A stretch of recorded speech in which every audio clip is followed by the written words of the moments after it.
tried since. This journey you propose is too great a risk. Kentucky is a wilderness. Was a wilderness, Colonel, until Boone opened the way for its colonization. As you are aware, he served under me before. I have the utmost faith in his loyalty, and I shall look forward to meeting this young frontiersman again. Now, where was I? Prompts me to make plans for an immediate personal tour of inspection. Ah, yes. My aide, Colonel James Lamport, will be arriving at the fort 2 weeks from this date. I trust it will be convenient to meet with him and make arrangements for my journey over Boone's Trace, which I hopefully wish to make under your personal direction.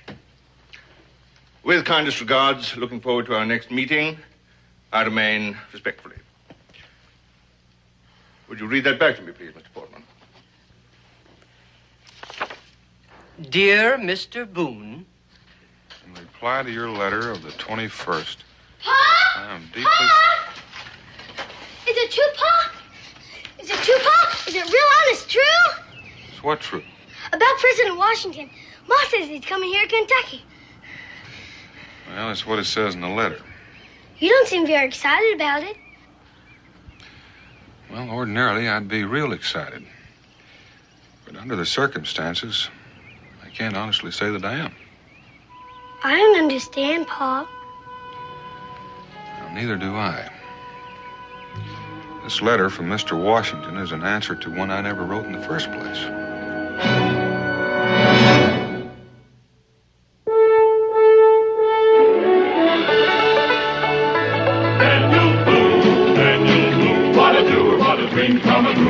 Daniel Boone.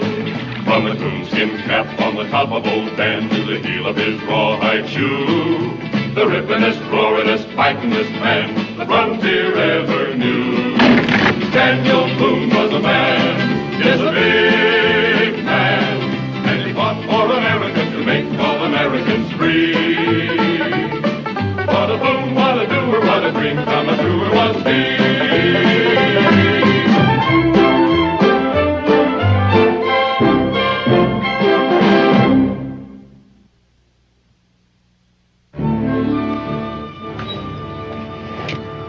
See how it's possible to receive an answer to a letter that you've never written from the President of the United States. It's the first thing I'm going to ask Colonel Lamport when I see him. Supposing he doesn't have an answer.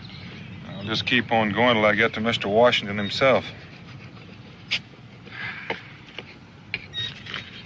I don't like this, Daniel. I don't like it either. That's why I came looking for you. How many people know about this letter? Everybody in Boonesboro, except they don't know what's in it. Only Becky and the children know. What does Becky make of it? About as much as you and I do. Either somebody made a mistake. Or somebody didn't. Well, either way, the president's dependent on me. But you're not even sure that he's the one who wrote the letter. That signature could be a forgery. Well, the courier's credentials were in order. It was closed with the official seal. Well, those could be forged, too. This whole thing could be a trap, a ruse to lure you on some fool's errand. I've thought about that, too.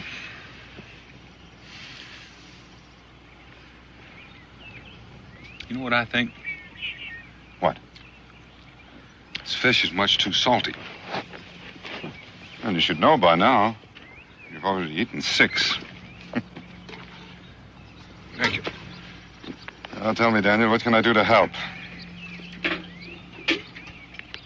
I thought maybe you might like to come along. Well, the fishing isn't very good anyway. I would like the opportunity of meeting the president. Perhaps even of telling him that my people would like to be a part of this country's future, as well as its past. I'm sure Mr. Washington would be pleased to talk to you.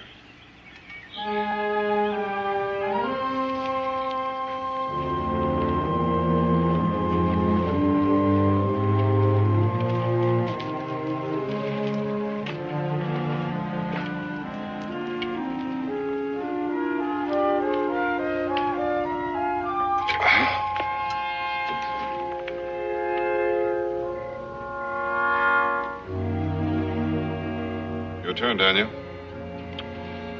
I'll get the water.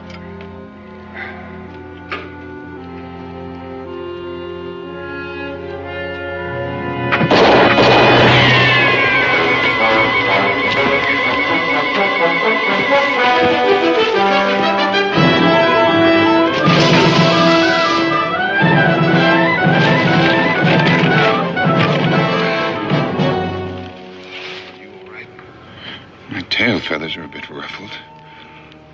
You think they're still out there? I don't know. Why would anybody want to kill you, Mango? Are you sure it was me? It wasn't me. I must have walked within 10 feet of them. They could have hit me with a rock. Evidently, someone doesn't want me along on this trip. I wonder why. I wonder why you received an answer to a letter you didn't write. In any event, I think we'd be safer traveling separately. It makes a lot of sense. Why don't you put all of our extra gear in this hollow log? Where will I meet you? Meet me at Clinch River. Maybe by then I'll have some answers for you.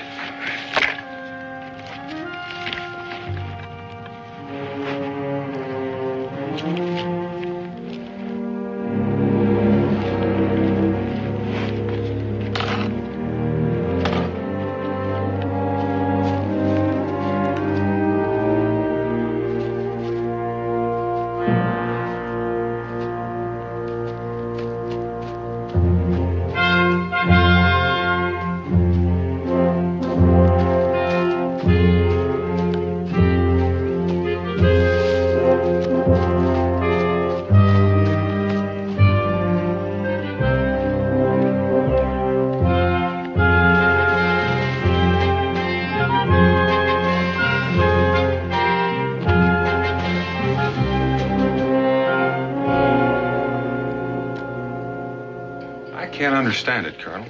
It just doesn't make good sense to me. It may to you, but all I know is I didn't write that letter to Mr. Washington. It does make sense, Mr. Boone. I should have known about it all along, except that up to now, I've had no reason to doubt the authenticity of your letter. I don't follow you. I warned the president not even to consider leaving New York. But, as usual, he paid no attention. He can be a very stubborn man. I reckon it's lucky for the rest of us he is. Otherwise, we could have lost the war. Well, I'll tell him you said that, Mr. Boone. I'm sure it'll please him. But it isn't really an answer to our problem. I'm not sure I know what our problem is. Sir, isn't it quite obvious? There isn't a doubt in my mind that we're face to face with one more plot to assassinate Mr. Washington. You mean it's been tried before? Yes, several times. Oh, naturally, it's been kept quiet, but there is a certain group of men who seem almost dedicated to taking Mr. Washington's life. I can't imagine anybody wanting to kill George Washington. Loyalty, Mr. Boone, is a strange thing. There are people who think we still owe allegiance to the British. Do you know who any of these men are? Unfortunately, no. But the heads of this group are very clever men. That's why the president's letter was sent in your name. They are well aware of his interest in land grants for veterans and his fascination for the wilderness. They figured quite correctly that a letter from Daniel Boone would be delivered to the president in person. That's a part that didn't seem real smart to me. They had to figure that the president would get suspicious when he found out I didn't write the letter. Well, they probably aren't aware of the president's personal affection for you. They failed to anticipate he'd answer the letter in person, and that is our good fortune. Yeah, I reckon it is. Now that you know what's going on, you can get on back to New York and make sure Mr. Washington stays put. On the contrary, Mr. Boone, the trip will take place as planned. Well, isn't that kind of like setting the president up as a target of a turkey shoot? You mean you don't see it? These people have no way of knowing that you got an answer to a letter you never wrote. They'll carry on just as planned. And that's our opportunity to destroy them once and forever. Seems like a pretty good chance to get the president shot, too. You don't think I'll take that risk? Mr. Washington won't be in the president's carriage. He'll be safely guarded at Mount Vernon, but only you and I will know that. Orderly! Have my horse saddled and brought around to the gate as soon as possible. Yes, sir. You will forgive my haste, Mr. Boone, but there are details to be taken care of, and I'll need your help. Speaking of help, Colonel, I've got a friend who knows the country as only an Indian can. His name is Mingo, mother Cherokee Indian, father British, educated at Oxford. You seem to know a lot about me and my friends, Colonel. Most important part of my job. Well, maybe you can tell me why somebody tried to kill Mingo on the way here. He was traveling with you? Up to a point. Then I assume he knows of Mr. Washington's projected journey to Kentucky. They read the letter. That's most unfortunate, but I suppose it can't be helped. You have objections? Listen to me, Mr. Boone. One of the would-be assassins we took in a while back was a half-breed. Maybe that explains the attempt on Mingo's life. I don't like the word half-breed, Colonel. Neither do I, Mr. Boone. A man's origin has nothing to do with whether he's good or bad. We agree on that. But you can understand my hesitancy. No, I have no real objection, Mr. Boone. Only that I don't see his value on this preliminary trip. When the president does make the journey, his advice will be more than welcome. Mingo will be real pleased to hear that. What's this about a preliminary excursion? If you'll walk along with me, Mr. Boone, my horse should be ready by now.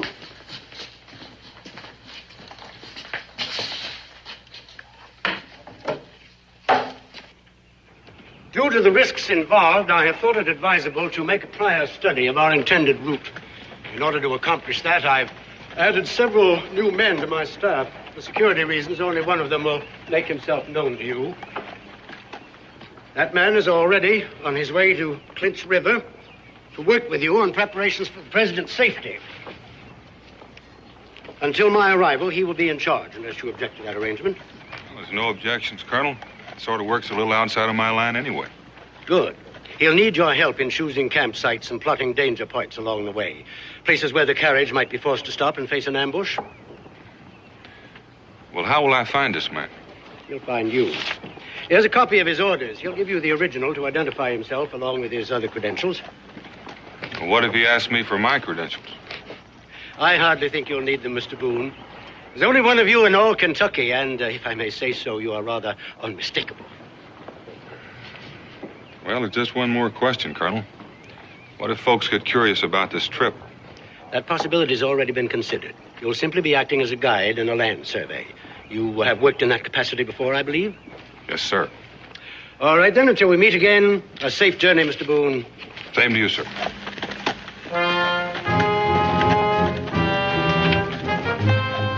Captain Edgar Newton.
Credentials and a copy of his orders. Enough to convince Boone that he's dealing with the real Edgar Newton. May he rest in peace. Unless somebody in Clinch River knew him. Or knew Telford before. No. Newton came from up in New York State. Telford's been in England for the past 10 years. I don't think anyone will notice a substitution.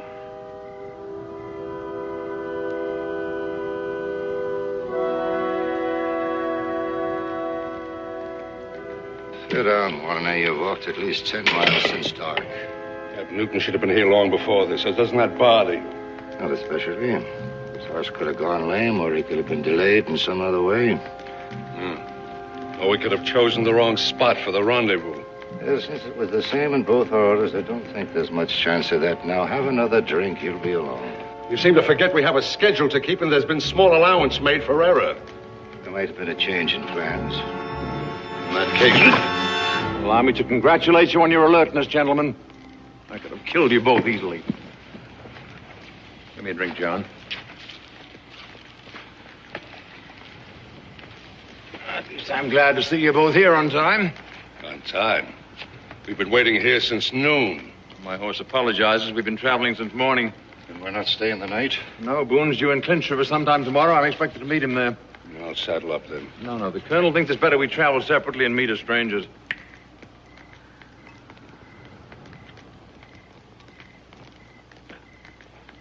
You always had poor taste in rum, John, but I suppose it's warming.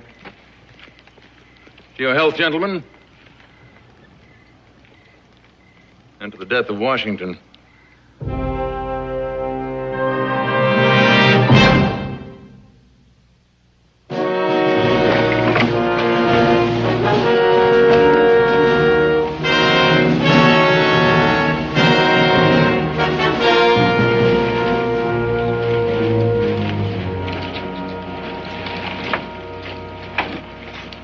Looks like you've been riding a far piece, stranger. Riding hard. Far and too fast. Oh, you take care of my horse for me. Yes, sir. How long you plan on staying? Overnight at least. You look like you could use a rest. Is there an inn in town where I could get some decent food and lodging? Well, the Village Inn is just up the street. Ain't really decent, but it's the only place in town. Thank you. By the way, would you happen to know a man named Daniel Boone? Daniel? You are a stranger around here, mister. Reckon ain't anybody in the whole territory don't know him. Well, do you know if he's here in town? Well, I ain't seen him. He ain't a man you could overlook real easy. Thank you. I beg your pardon?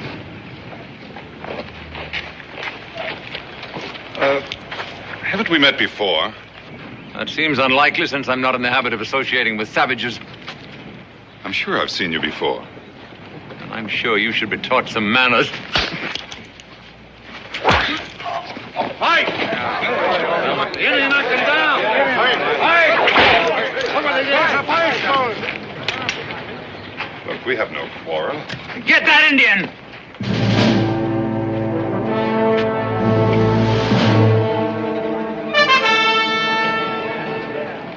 I'll teach you to insult a white man.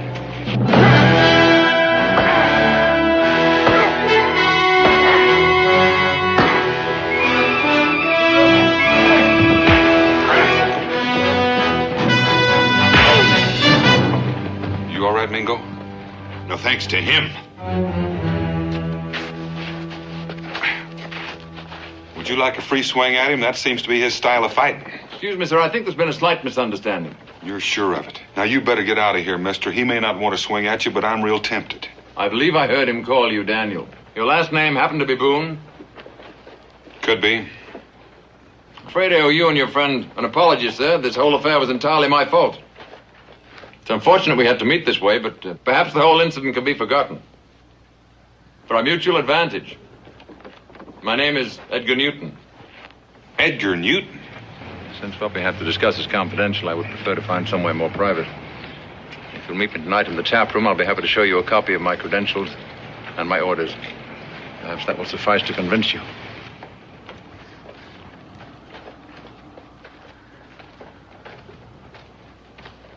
That's too easy, Daniel. Well, he's one of Colonel Lamport's aides. I'm supposed to guide him over the trace in preparation for the president's arrival. Oh. In that case, I'm afraid I owe you an apology. What for? Well, by defending me, I'm afraid you've made an enemy. I don't know, Daniel. Somehow I just don't trust you, Mr. Newton. Can't say that I blame you. Well, where are you going? Back where I belong. Well, why should I stay here? Don't tell me I've been invited on your little scouting expedition. Well, you weren't exactly invited, but Colonel Lampert said he didn't object to your going along. Well, that's very kind of the Colonel, but I don't think I'd like to travel with Mr. Newton. Let this be your expedition.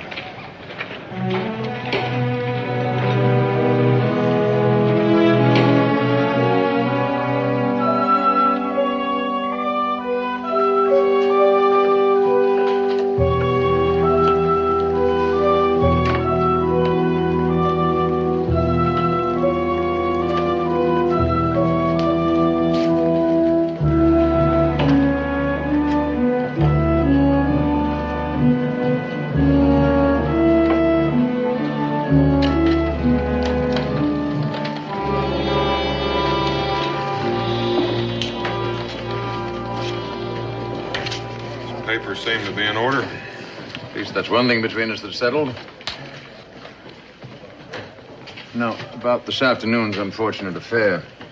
I trust this won't affect your enthusiasm for this mission, Mr. Boone. I was asked to work with you. I don't have to like you. At least you're honest. I admire that. As long as you and I know where we stand, we can get along. But as for your savage friend... Mingo. Unfortunately, I don't like Indians. Very sound and personal reasons. I've apologized for what took place, but your friend appears to be a little arrogant.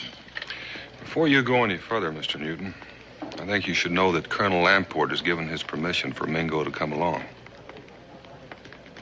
Surely you can't be serious. I can't believe he'd trust the safety of the President of the United States to... You can believe it, Mr. Newton. I didn't even know the Colonel had been consulted on this matter. Or that your Indian knew what our plans were.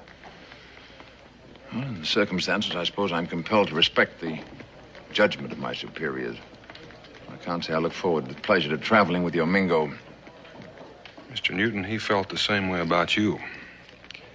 He's already gone. Gone? Gone where? Back to his tribe, maybe. Gone hunting, he didn't say. I'm not sure I like that. You're a hard man to please. First, you're unhappy because he's with us, and now you're unhappy because he's gone. This was supposed to be a secret mission, Mr. Boone. It appears it's no longer secret. You don't have to worry about Mingo. I'm going to turn in. I've arranged for horses and supplies. If it's agreeable to you, we'll leave at sunup. It's agreeable.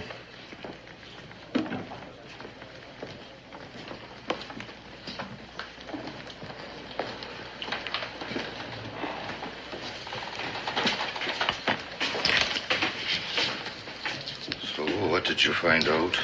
Nothing we didn't know before, except the Indian's gone. I could have told you that before. We saw him leave shortly before sunup.